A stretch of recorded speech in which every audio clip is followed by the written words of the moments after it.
Thank you, Acting President. Today I rise to contribute to the debate on Human Source Management Bill 2003, which has been proposed to regulate the registration, use and management of the human sources by Victoria Police.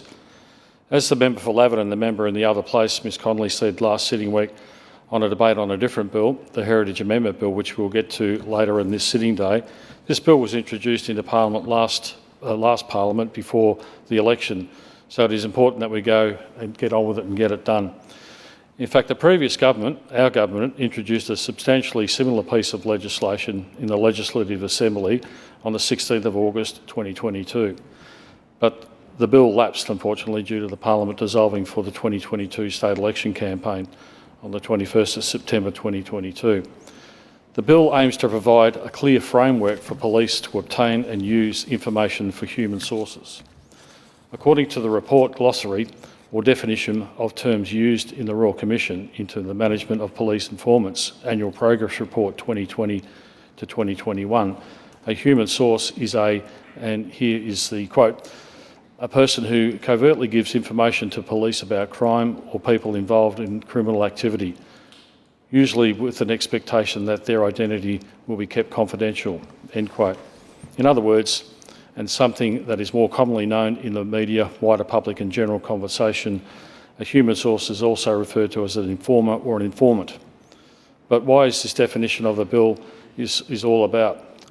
Well, Acting President, on the 3rd of December 2018, our government announced it would establish a Royal Commission.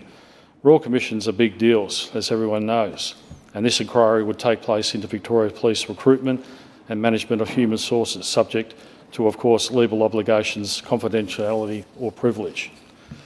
Just to remind everyone why this happened, it followed the public release of the unanimous decision of the High Court of Australia regarding Victoria Police's use of former criminal defence barrister Nicola Gobbo as a human source.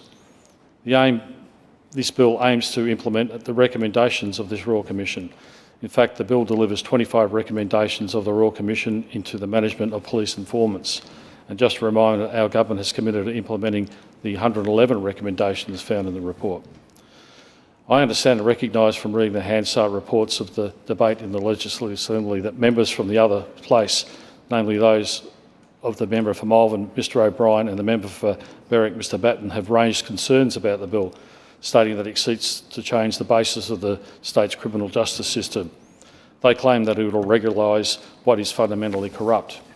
They have also highlighted that the case of barrister Nicola Gobbo, who acted as a police informant against her clients, leading to the quashing of several convictions. I would like to address these concerns by emphasising that the bill aims to provide external oversight of the human source, something that was severely lacking in the past. The case of Lawyer X, as the member of Lavin for the other house, Ms Sarah Connolly, pointed out, was a clear indication of the needs for greater regulation and oversight in this area. While it is true that Nicola Gobbo acted inappropriately, it was the lack of oversight and regulation that allowed her to do so. But this bill seeks to address by providing a framework for the use of human sources, which will be the first of its kind in Australia. The member for South Barwon from the other place, Mr Cheeser, made an impassioned and commendable contribution to the bill. I wholeheartedly support his sentiments that Victorians want a criminal justice system that they can have confidence in. A criminal justice system with clear rules and laws that define the roles of police, courts and informants. The Human Sources Bill 2023 is an important step forward towards achieving this. The bill provides safeguards for the use of human sources, including requiring senior officers to assess the appropriateness of a prospective source, informed consent and the limits on using sources for different purposes. These measures ensure that the lines between the roles of police, courts and informants are clearly defined and not crossed. In reflecting upon this debate, I also came upon remarks of my colleague in the other place, the member for Ringwood, Mr Fowles. He is also creative, to let me say that, but he mentioned something that is quite important to this debate, that it is under the Solicitor's Conduct Rules, Rule 9.2, and the Barrister's Conduct Rules, Rule 82, lawyers are permitted to disclose confidential client information to police. So the reality is that lawyers, or those with legal background, are aware that this exists. And the reality is that this will just continue with that, while providing a framework and more vigorous oversight. The bill aims to prevent situations like Lawyer X from occurring again, which ultimately led to the quashing of convictions and undermine the integrity of the criminal justice system.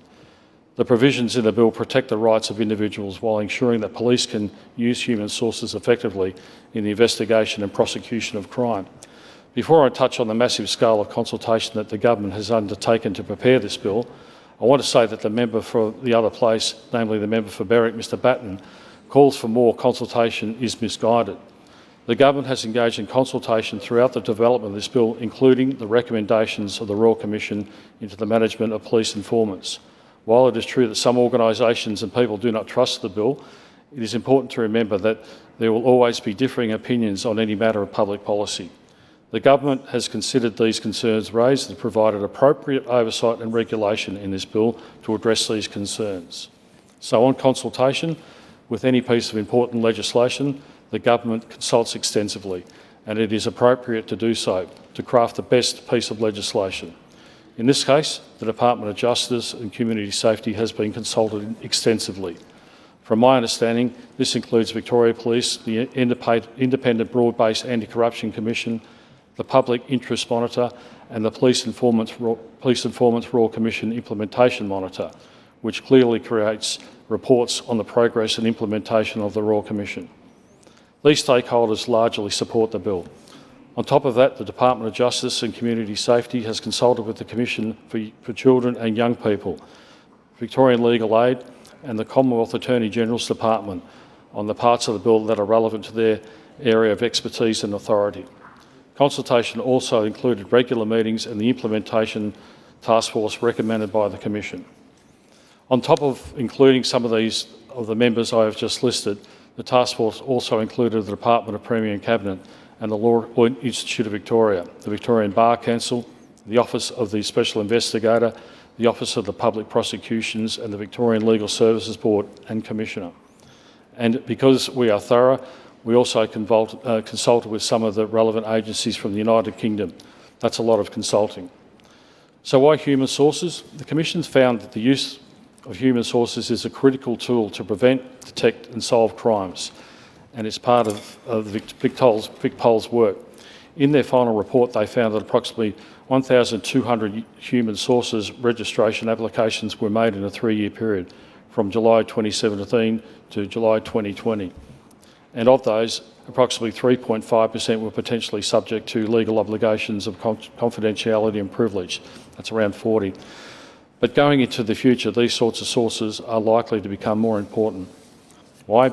Because the investigations methods that are being impacted by new technology and the growing intelligence of criminal networks. One only needs to look at the ChatGPT and the future artificial intelligence to see what criminals have in their back pockets going into the future.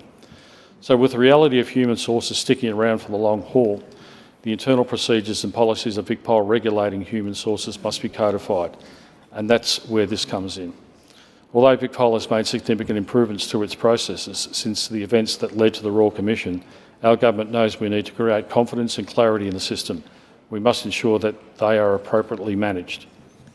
Well, Acting President, while this bill goes about ensuring VicPol has the highest standards, the bill sets out a process for VicPol to register human sources, and this means a strong process. It means there will be stronger requirements to register high-risk or vulnerable people as reportable human sources. It also means that in the case of an emergency, there will be a quicker and easier registration process. The bill allows setups and deterrent and enforcement aspects. It establishes offences to protect the safety of human sources, and when there is an investigation that involves human sources, aims to establish the utmost of integrity. I mentioned just before how our government consulted the PIM, or the Public Interest Monitor, in its development of this legislation.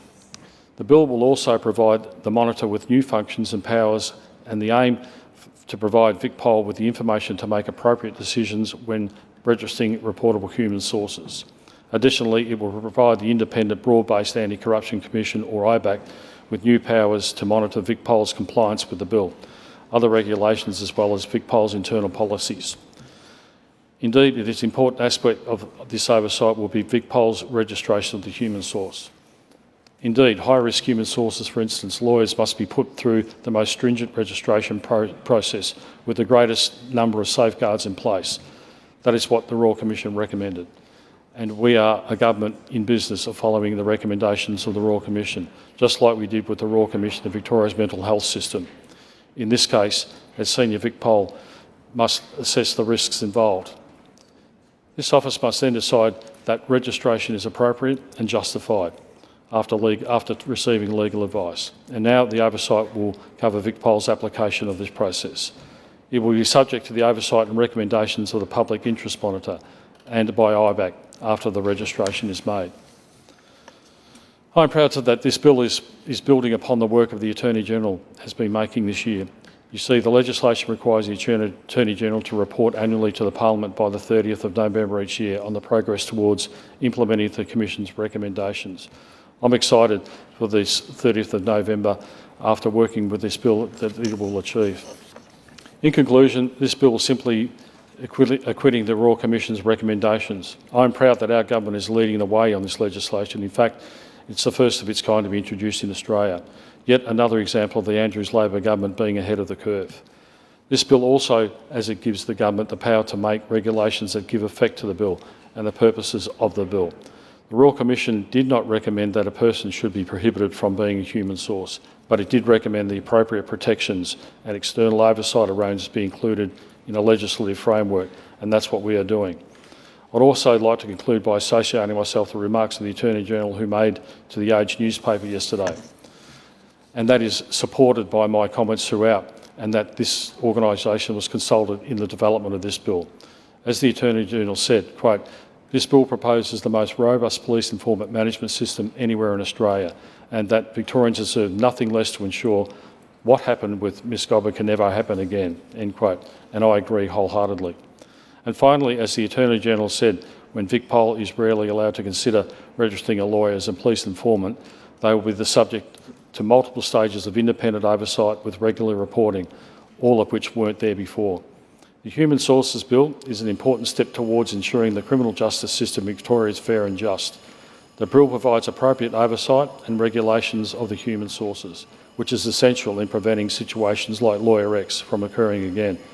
I urge all members to support this bill and demonstrate their commitment to a fair and just criminal justice system for all Victorians. Thank you.